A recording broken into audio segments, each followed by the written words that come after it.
Hello my dear friends, you're in the Military Summary channel. In this video we're going to discuss the most important events that took place during the previous 12 hours. We have a lot of very interesting updates, so let's start. And first we're going to talk about the 28-point plan of the President of the United States of America, Donald Trump. The first thing is that Kiev disagrees with 3 key points of the peace agreement, according to CNN. Kiev authorities are ready to agree to most of the points of the peace agreement except limiting the size of the Ukrainian armed forces, renunciation of NATO membership and territorial concessions. So basically Ukrainians will never accept any changes or any limitations in these, let's say, 3 questions. And the problem is that the special military operation almost 4 years ago started because of the same things. The Russians at the beginning of the special military operation wanted to limit the size of the Ukrainian armed forces. The Russians wanted not to allow Ukraine to join NATO, and Russians wanted to establish complete control over the entire Donetsk and Lugansk regions. So and now we see that we are at the same point that we was at 4 years ago. Ukraine is saying that they agreed to limit the size of the Ukrainian armed forces to 800 troops. So, but telling the truth, this is a very big number. Russia will never accept this number of troops in the Ukrainian armed forces, because with this number of troops, Ukraine will be able not just to hold the lines, to hold the fronts, but Ukraine will be able to do whatever it wants. Ukraine will be able to start developing, let's say, long-range missiles, drones. Ukraine, with this number of forces, will be able even to start developing their own nuclear weapon. So this is the point, because if Russia attack Ukraine once again in the future, and if Russia faces once again the resistance of 800,000 troops from the Ukrainian side, obviously first it will take months before the Russians will be able to, let's say, reduce this group of forces. But during this period of time, Ukraine will be able to mobilize additional forces, and most likely, according to possible peaceful agreement, the Western countries and the United States of America will send troops to the territory of Ukraine with the purpose to stop Russians. So this is the problem. So that is why, according to my understanding, Russia will accept 200,000 or 300,000 soldiers, and this is the maximum level that Russia will allow. Otherwise, the Russians will continue the special military operation. At the same time, the European leaders during the previous 24 hours made lots of very interesting statements. For example, the President of France, Macron, stated that backup forces will be deployed away from the front lines in places like Kiev or Odessa. So we see that the European countries don't care about any agreements between Russia, Ukraine, and the United States of America. They have their own history, they have their own line, and they're going to follow their own plans. And their plans include the British, French, and Turkish soldiers on the territory of Ukraine, controlled through coalition rather than NATO. So, and this is the point. Russia will never accept this configuration and this situation. But the question is why the United States of America is in a hurry, because states understand the current situation, that the Europeans don't want any peaceful agreement, that Russia can continue the special military operation and they can achieve their goals and their tasks using military means. So why the United States of America is in a hurry? And states are in a hurry because of one thing, because of the siege of Zaporizhzhia. So this is the city I'm talking about.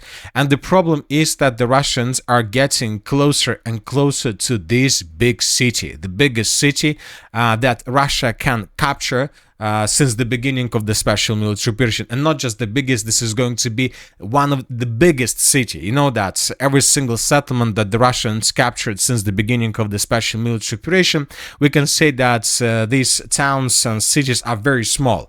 But Zaporizhzhia can be captured by Russians, and this can become the biggest disaster for the armed forces of Ukraine. So you may say how the Russians are able to capture the city if this is a very big city city, and probably 3 times more than the city of Pokrovsk. And as we discussed in the previous videos, the main problem for Ukraine is that the city of Zaporizhzhia, at least its main part, is located on the Russian side of the river of Dnipro.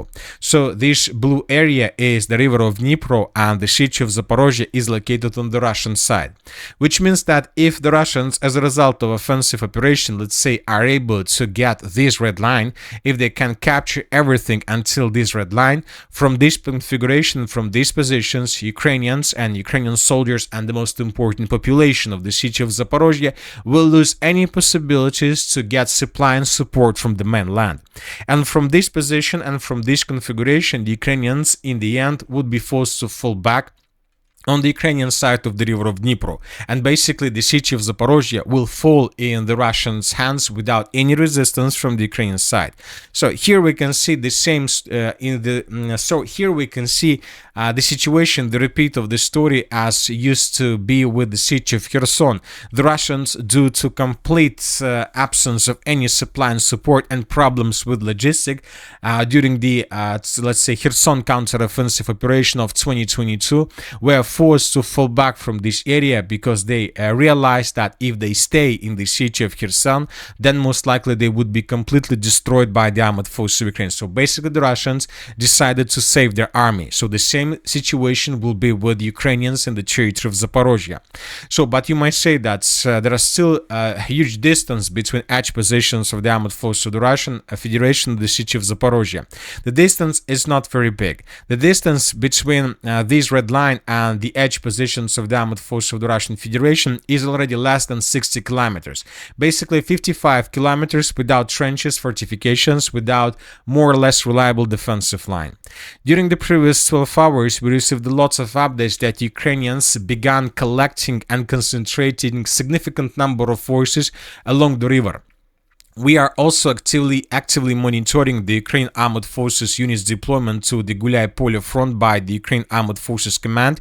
Currently, the presence of the 154th Mechanized Brigade, the 92nd Assault Brigade, the 2nd Battalion of the 5th Assault Brigade, and the 3rd Battalion of the Presidential Brigade has been noted on the front. So Ukrainians are trying to reinforce and to make probably the most strong defense layer along the road R85 and the river of by the name of Haichul. So Ukrainians will try to hold these positions at any cost, because they understand if Russians are able to establish control over the city of Gulay-Polye, if Russians are able to cut physically the road R85, if the Russians are able to cross the river of Haichul and to take under control first villages on the Ukrainian side of the river, this is going to be the complete collapse of the entire Zaporizhzhia direction.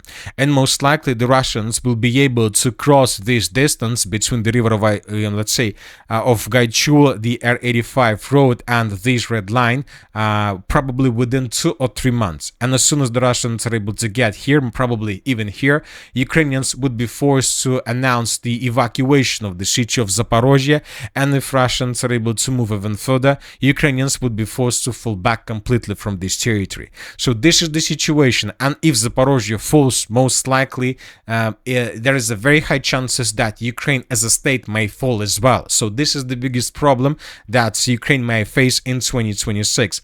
As for the morning of the 26th of November of 2025, the Russians began assault operation on the city of Gulay-Polye. During the previous 24 hours, we received lots of videos of how Russians were bombing and attacking the city of Gulay-Polye with all types of calibers they have. Lots of explosions, lots of attacks. The Russians are attacking, we're using the broad front line attack. The Russians understand that they still have time. While the Ukrainians haven't managed to finish the redeployment, the Russians have time. So that is why they will try to use this situation with the purpose to increase the pressure and to break through Ukrainian defense. Once again, if Ukraine loses control over the R85 road, if Ukraine loses control over the river of Gaichul, most likely we can start counting days before the fall of the city of Zaporizhzhia. We are not talking about even the city of Orekhov, because the city of Orekhov will fall automatically. This is the problem, and this is the reason why the United States of America wants to force Zelensky to accept Russia's demands. But for some reason, Europeans and Ukraine itself don't want to accept any demands from the Russian side. And telling the truth, I don't understand this situation. Now let's move further and let's discuss the situation in the city of Pokrovsk, in the city of Mirnograd. As you can see, the map has been adjusted significantly. This is the situation by the end of the 25th of November of 2025, and by the end of the 25th of November of 2025, we had no doubts that the city of Mirnograd was completely encircled by Russians and that the city of Pokrovsk was almost under complete control of the armed force of the Russian Federation. But by the morning of the 26th of November, we received additional details, and according to them, the Russians were forced to fall back, and the Ukrainians managed to improve their positions in the northwestern part of the city of Pokrovsk. This is the situation by the end of the 25th, and this is the situation by the beginning of the 26th of November. This information was confirmed by very reliable pro-Russian sources. But the most important thing that we haven't adjusted almost anything that was recently confirmed as Russian-controlled territory. We just adjusted the gray zone where we still haven't received any confirmation of additional progress on the ground from the Russian side. So the fields to the south of Grishna were colored, and the most northern part of the city of Pokrovsk and some positions along the Kostubinskого Street. So these territories were recaptured by the Ukrainians, and this is a piece of plan about the unblocking of the contingent of the armed forces of Ukraine on the territory of Mirnograd. Furthermore, the Ukrainians counterattacked in the area of Olympiyskaya Street, Ukrainians counterattacked in the territory of Rodinskaya and Zaporizhzhia Street, and Ukrainians managed to maintain and to create a small corridor between the city of Mirnograd and the mainland. So we were talking about this yesterday. If you remember, several pro-Ukrainian sources reported that probably they have up to 2 days to finish evacuation. We need to understand that despite the fact that Ukrainians managed to create this corridor, it's impossible to hold this corridor for a very long period of time. It's even more looks like a trap than like a corridor. The Russians probably allowed the Ukrainians to create this corridor. Now Ukrainians will try to use this line for evacuation, and obviously Ukraine will suffer huge losses. While retreating from this territory, Russians will attack them with FPV drones, and probably up to 80 or even 90% of Ukrainian soldiers most likely will not be able to break through the encirclement and to get the city of Grishna. As for the city of Mirnograd, the map has been adjusted as well. This is the situation by the end of the 25th of November, and this is already 26th of November. The Russians improved their positions in the most northern part of the city of Mirnograd. Basically, Russians finished the battle for the northern citadel. Furthermore, the Russians continue advancing along the railways in the direction of the central part of the city, trying to cut the city into many small pieces. And according to information we have, by the morning of the 26th of November, the Russians finished the battle for the most southern part of the settlement. And as you can see, we have adjustments on the eastern part of the city. This is the situation on the 25th, and this is already at 26th of November. We came to this conclusion that the Russians secured the eastern part of the city of Mirnograd based on this video that was published by pro-Ukrainian sources. Here we can see how several Russian soldiers surrendered to the armed forces of Ukraine. So there are up to 5 Russian soldiers that surrendered to the armed forces of Ukraine, and this episode took place exactly at this point. So most likely Russians, to be more precisely, sabotage and reconnaissance group of the armed forces of the Russian Federation, entered the central part of the city of Mirnograd, but were encircled and captured by Ukrainians. But this means that most likely the Russians have a very strong control over the eastern part of the city. So once again, despite the fact that Ukrainians indeed counterattacked in the northern and the northwestern parts of the city of Pokrovsk, the battle for the entire Pokrovsk-Mirnograd agglomeration is coming to its logical end and most likely will be finished in coming days, maybe weeks. And that's it for the short video. Military Summary channel reminds we condemn any violence in the world. Thank you for watching. Subscribe to my channel, put your likes, join my Patreon, and have a good day. Bye bye.